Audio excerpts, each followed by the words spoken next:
আর নাই বুবা আবার 24 তারিখ আসতেছে।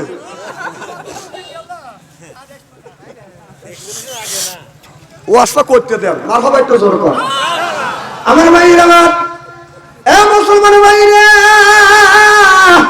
আল্লাহর হাবিবের উম্মতেরা ভালো করে লক্ষ্য করে শুনো। তাহলে মুয়াজ্জিন যখন বাজান আযান দেয়, আমাদের উচিত হলো আযান শুনলে বাজান মসজিদে যাও।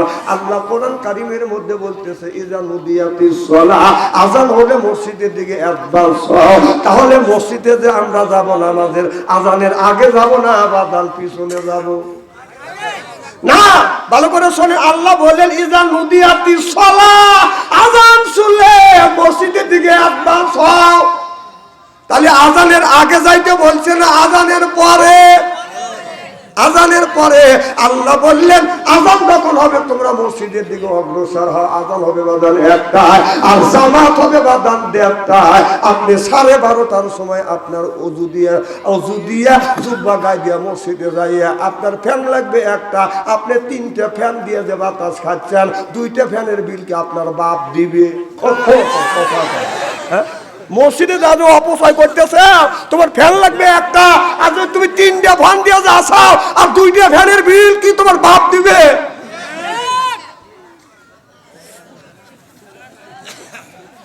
কথা কি বুঝতেছেন? যা করেন হিসাব করে করেন। ফ্যান আপনার একটা লাগলে একটা দিবে, আপনি 3টে ফ্যান দেওয়ার কে? তাহলে আল্লাহ বলল ইযা নুদিয়াতিস সালাহ, আযান শুনলে মসজিদের দিকে যাও।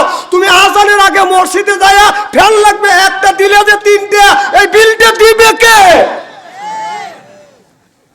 এইগুলি কোন গরিব মানুষ করে না। গ্রামের মধ্যে মাথা আছে, বাড়ির মধ্যে প্যার প্যার করে, বউ দেখতে পারে না, বেটার বউ দেখবে, যাও যাও মসজিদে যাও। ওরা মসজিদে যা ফ্যান লাগবে একটা 3টে দিয়ে থাকে। এইরকম লোক আছে না? তারপরে আল্লাহ বলছে নামাজ পড়ার সাথে সাথে কাজের দিকে অগ্রসর হও। এটা হলো ফরজ। সুবহানাল্লাহ। নামাজ পড়ে সব মুসল্লি চলে আসে, ওনার ফ্যান লাগবে একটা, 3টে ফ্যান দিয়ে, এক পা দক্ষিণ দিকে এক পা উত্তর দিকে টান হওয়া, শুয়ে থাকো। তোর বাবা তুই ফ্যান লাগাচ্ছিস গায়ে?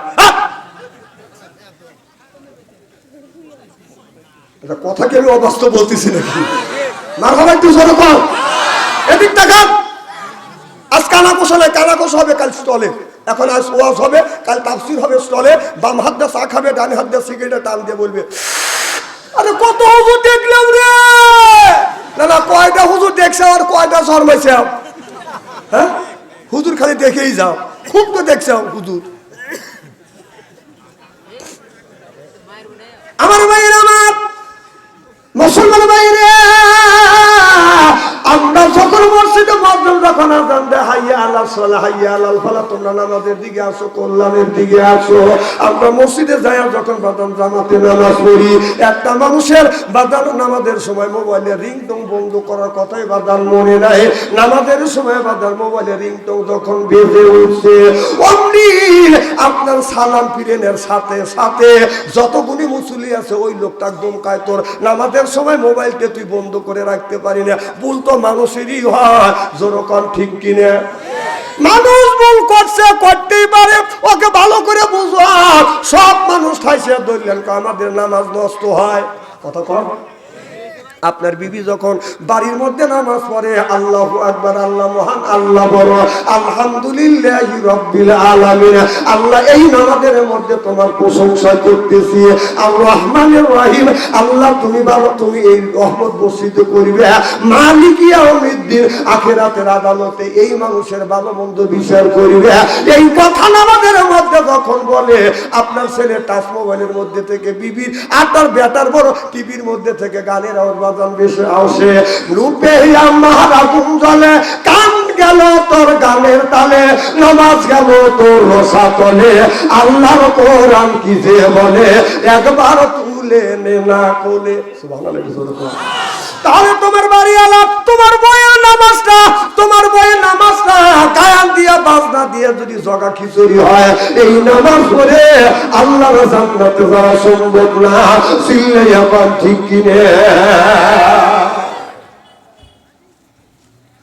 আমার ভাইয়ের, আমার যুগে যুগে আমার আল্লাহ নবী রাসূল রাসূল পাঠাইছে, যুগে যুগে আল্লাহ নবী রাসূল পাঠাইছে। আমার আল্লাহ বলেন ওয়ালাকাদ বাসনা ফি কুল্লি উম্মতি রাসূলা আনি ইবুদুল্লাহ ওয়াসতানিবুত তাগুত। আল্লাহ বলে ও দুনিয়ার মানুষেরা, আমি আল্লাহ যুগে যুগে তোমাদের কাছে নবী রাসূল পাঠাইছি।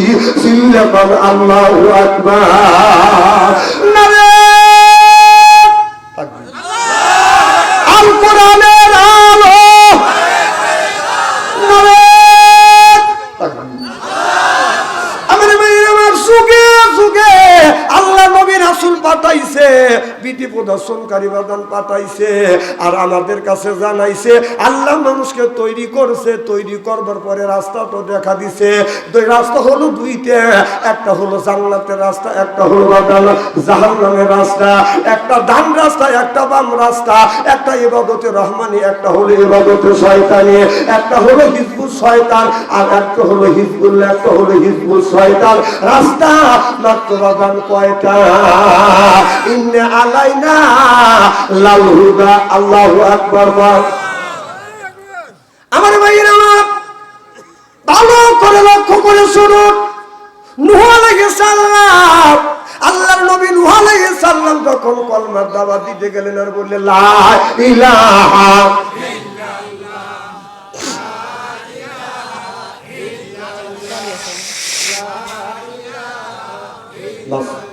নূহ আলাইহিস সালাম কলমার দাওয়াত দিলেন আর বললেন মান আমানা বিল্লাহ, আল্লাহর উপরে তোমরা ঈমান আনো। সুবহানাল্লাহ।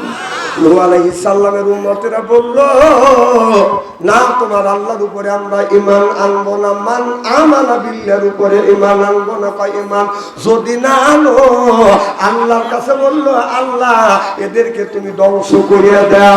আল্লাহ বলল নূহ রে, তুমি তোমার জাতির কাছে বলে দাও তোমরা যদি কলমা পড়ে মুসলমান যদি না হয় আর আল্লাহকে আল্লাহ বলে যদি না মানো, আমি নবী যদি আমাকে নবী বলে স্বীকার না করো, তাহলে আল্লাহ এই জমিনে কিন্তু বন্যা দিবে, বর্ষা দিবে।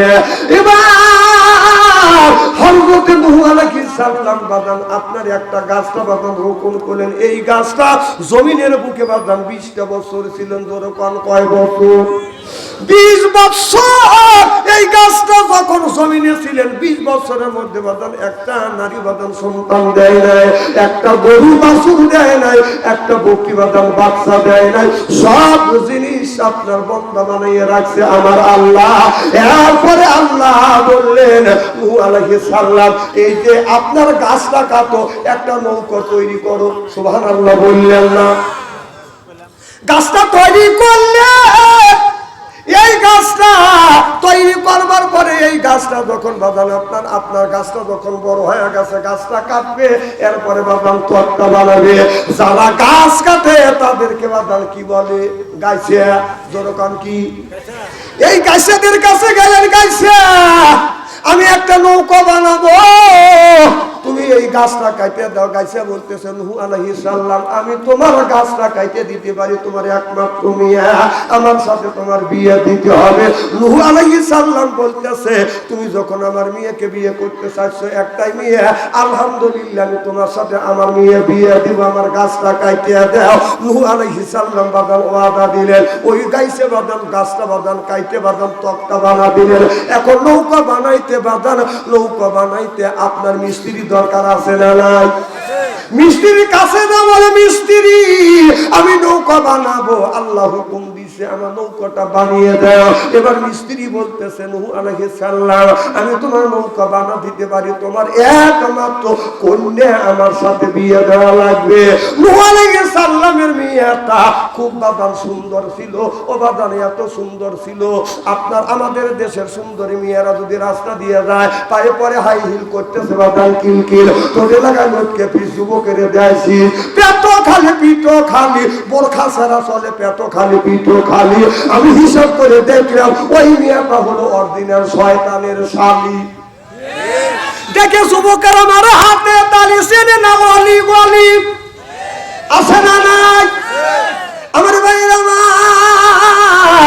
ভালো করে লক্ষ্য করে শুনুন, আমাদের দেশের মেয়েরা বাদান চেহারা যদি বাদান হাই পাই যদি হয়, মেয়েরা আয়নার কাছে যা বাদান সুন্দর করে বাদান সাজে, মেয়েরা যদি পায় বাদান আয়না বাদান মনে করে আমার মতো আর কোনোদিন হয় না, রাস্তা দিয়ে যায় আর পায় তা না না না না, আমার মতো সুন্দরী মেয়ে তোমরা কোথায় পাইবে না, রাস্তা দিয়ে যায় আর পায় এই যে আমার এসে এই দেখো দুনিয়া ভুলে যাবে, হ্যাঁ দুনিয়া ভুলে যাবে, ওয়া ওয়া ওয়া।